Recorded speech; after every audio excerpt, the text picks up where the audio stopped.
The Frank G. Zarb School of Business and WRHU-FM Radio Hofstra University invite you inside the Z-Suite. Hello, I'm Janet Lenihan, Dean of the Frank G. Zarb School of Business at Hofstra University.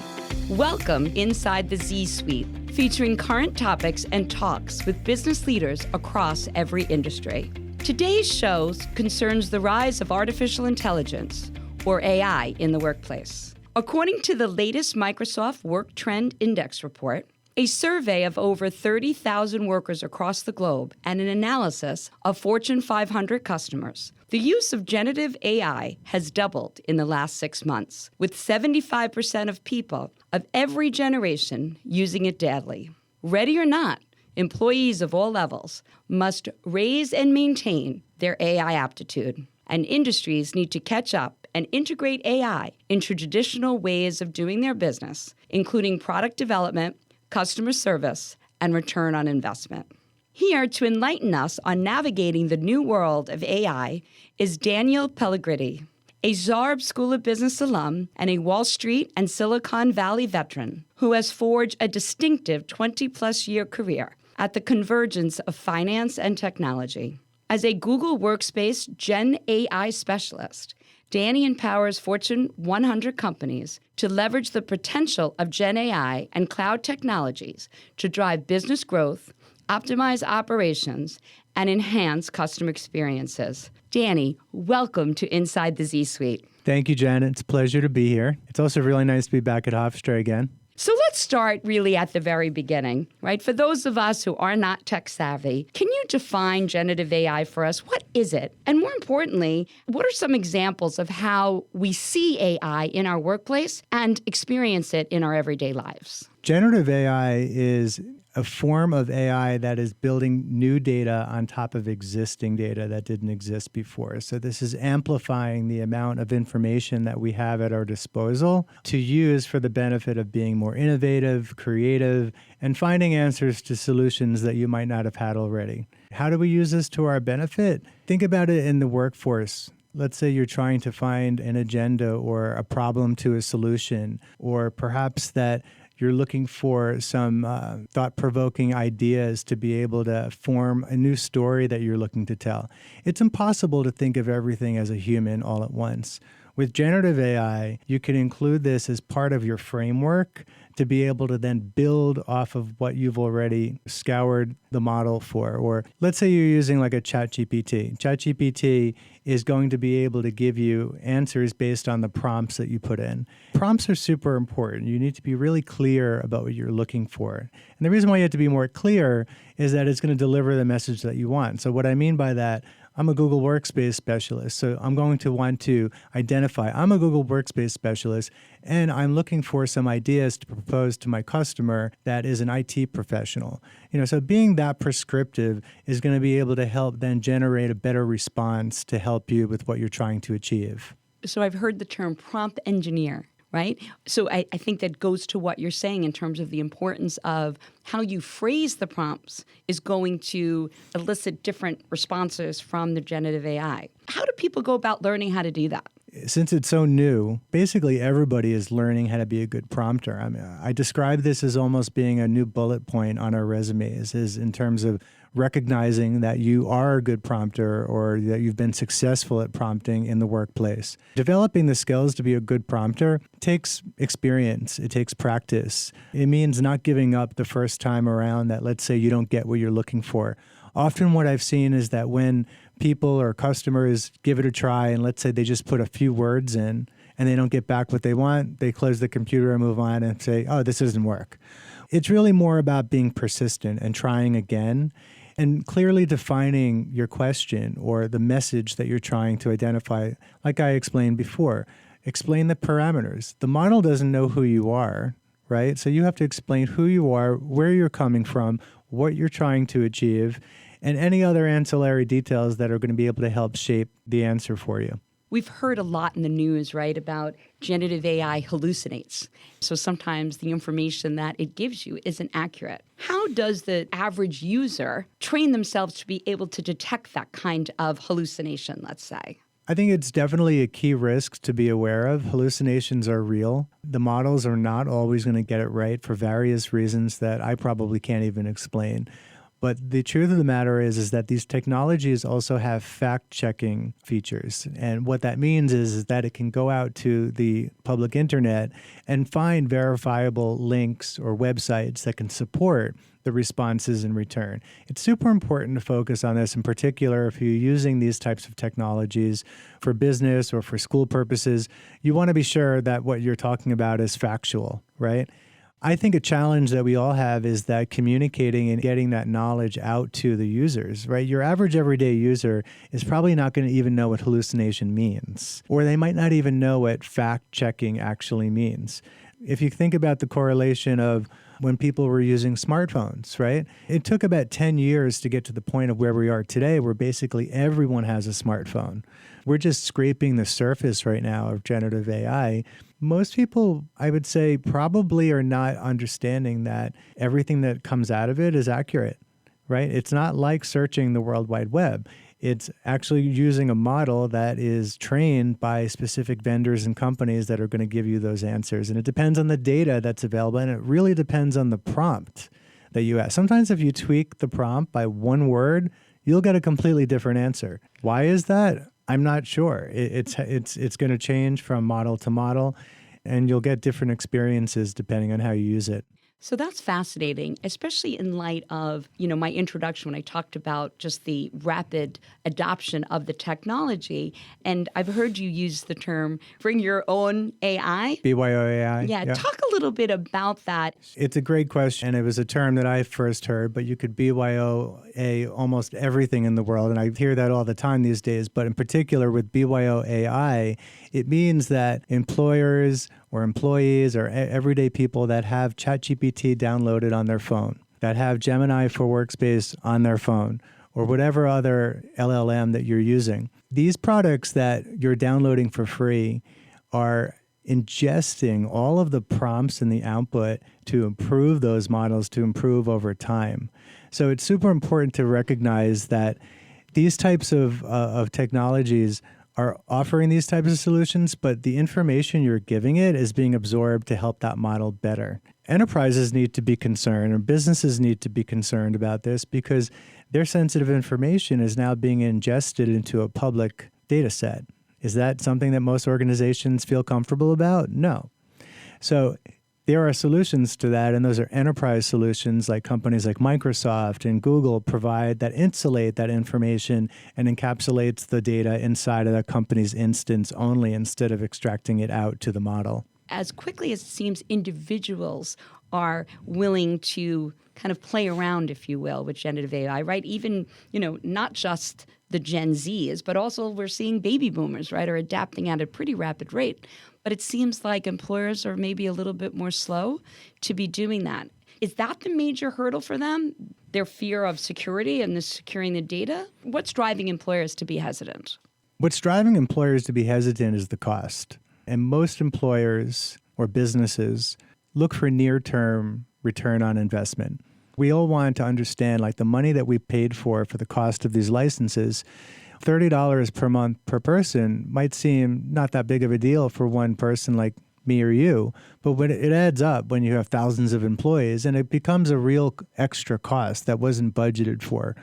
That's what most employers are struggling over at this point because they're looking for that return on investment quality, or they're looking for that return on investment in the near term as opposed to the long term.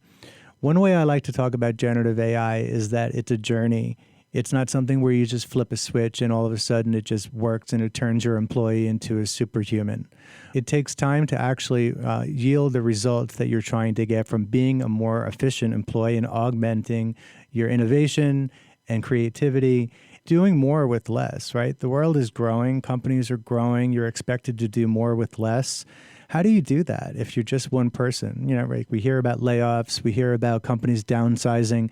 Tools, technology is what helps us do more with less because you're not exactly going to be saving time during the day. Like time is finite, right? You only have a certain amount of time during the day, but what you do with that time is going to determine where the return on the investment is. So that's super important to think about. Then comes, of course, the approach of what we were talking about before with BYO AI. Most employers don't sanction that. Most employees either A, don't tell their employers because they're afraid that they might sound not competent enough, or they're afraid because they might be told not to use it. And we hear this all the time. Employers care because they don't want their information put into a prompt and then sucked into the model, like I mentioned before. So I would say that's less of a hurdle. It's more of a cost at this point.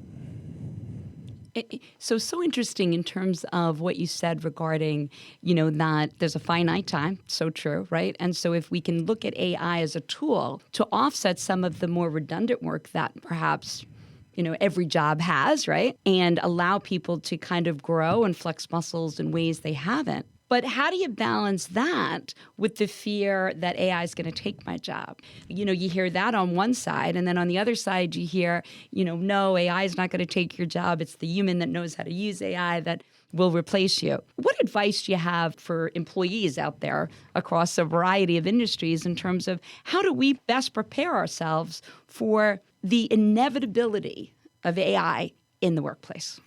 AI, generative AI, is not going anywhere. In fact, it's been around for well over a decade at this point. Generative AI is fairly new in terms of producing answers and being able to give you a real quality response. Ignoring the inertia of technology is not going to yield you the best results. Part of being successful in today's business world is being able to adapt to technology. I can almost remember when I first started working, and email was still somewhat new at the time, to the point that I remember people I worked with would open their email once a day, right? And imagine if I did that now, I'd probably be fired. And if I checked my email once a day, because we're all probably checking it all day long. The point I'm trying to correlate here is that generative AI or using these types of tools are becoming part of our natural daily workflow. Without embracing them, you're setting yourself apart from the person that is. And it's important to kind of jump on and be able to train yourself to be able to identify and point to the skill set that you've developed to be able to help augment your innovation and your creativity and how much work you can actually get done in a day. So not to be afraid of it, right? But to rather look at it as something that's actually going to make you more successful. I wouldn't be afraid of it. AI is a big word because we're talking about a lot of different things here. I mean, we hear, AI, that there's going to be machines coming and like taking over the world. And then we have AI that can be as simple as spelling correction, right? Or we have AI that can help you with your laundry or your air conditioning and things like that. So I think it's important to be clear about what you mean with AI, right? Understandably, it's a big buzzword that more and more people are beginning to understand. But when you're talking about it from the perspective of a tool, a tool and technology to be able to help you do your work better or your schoolwork better, that's a completely different situation in terms of I don't ever see, a human being replaced and like we're all just going to go to the beach all day long. Like I don't see that. Like there's still going to be that human element of creativity, of sensitivity, of being able to produce that human-like experience. Generative AI products are meant to be a framework to be able to get you off the ground. It's not a finished product, right? Because you'll sound like a robot, and nobody wants or likes to read like a robot. It reminds me of, I work with a lot of really smart people at Google. An engineer I work with, he had created a chatbot that responded to his chat messages. So when people internally would message each other, and he trained this model so good that it sounded just like him to the point that people didn't know that it was a chatbot for about 6 months because he trained it so well that when someone would ping him, he didn't respond, "Hi, how can I help you?" He responded, "Yo," or "Hey," in his way of talking. And when you can train models that good, then it can become human-like and you can become more wanting to actually interact with that. This type of technology is already here. But what does that do? That allows him the time to be able to do things that require more attention as opposed to just responding to one-off pings all day long and being distracted. So he could focus on his real work during the day instead of responding to little ancillary questions that are going to be coming through. And then he's being more productive through the day. that brings up a question of authenticity, right? And I've heard that kind of use of AI, we can even do it for emails, right? So if I understand correctly, I can upload, a bunch of emails that perhaps I send, to a group of people consistently, let's say alums. And it will actually then start to write emails in the language that I typically use. How is that authentic? Or is it, in your mind? And it allows then the user to add more color if needed, right? And to focus more on the exceptions rather than the mundane. I think it depends on the circumstances. If you're sending mass emails out to dozens, if not hundreds of people for a specific purpose of inviting them someplace, that could be more boilerplate and to the point and descriptive of what you're trying to do. If in nature the email is meant to be more personal or more bespoke on what you're trying to accomplish, you could certainly use that as a framework to be able to get your initial message. The human is going to be required to intervene and to tweak the message and to tailor it to whom you're sending it to. Half the email is already written, right? So what did that save you? 2 minutes here, 5 minutes there. The time adds up. And that's where the time savings is, and the human element needs to be implemented into that. As I'm sitting here listening to you, right, and you think about the freedom and autonomy now that every worker could have in their job to actually exercise higher level thinking and critical thinking, and what that could mean in terms of the positive impact on the organization and the world. I mean, the transformation is just unbelievable. So I'd like you to comment, since you graduated Hofstra, how much, the World Wide Web, right, was just coming in and people were starting to use it, and how that now is just part and parcel of every day and what we do. And if you think of the current generation, right, the digital natives, I mean, they don't know a world without having the power of the internet literally in the palm of their hand. Do you liken AI and what's ahead as the next kind of industrial revolution and its impact that's going to be on organizations and the way we live? I do think that generative AI is the next industrial revolution. We've never seen anything like this probably since the introduction of the internet. This is at a point where not only are, your average everyday people are using it, but businesses and everything from Generation Z to boomers are now embracing this type of technology. It's kind of forced in front of you. I mean, if you have an iPhone, Apple just introduced all of their generative AI features embedded in text messages, right? So it's right in front of you, whether you like it or not. Siri with Apple, if you have an iPhone, has been around for well over a decade. Albeit it's gotten better over time. It's not perfect, right? But I know that when I speak into it now and I ask it to put something on my calendar, it works. Did it do that 8 years ago? No, it usually got it wrong, but it's caught up. And I think the technology has greatly improved. And we're just scraping the surface. Like we're literally in the first couple of innings of generative AI.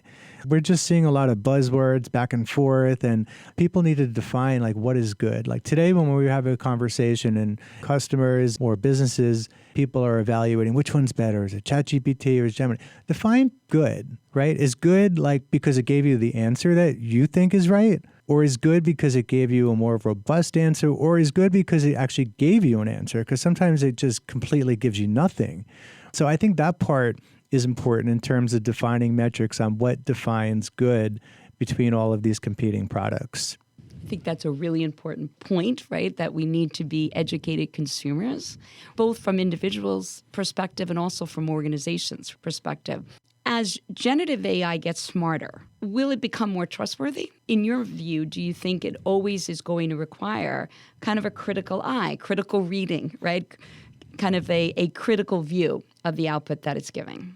Most companies out there, such as Google, and this is public information, take a responsible AI approach. And to your point, there always needs to be a human intervention on what is being consumed into these models and what is the export out of these models.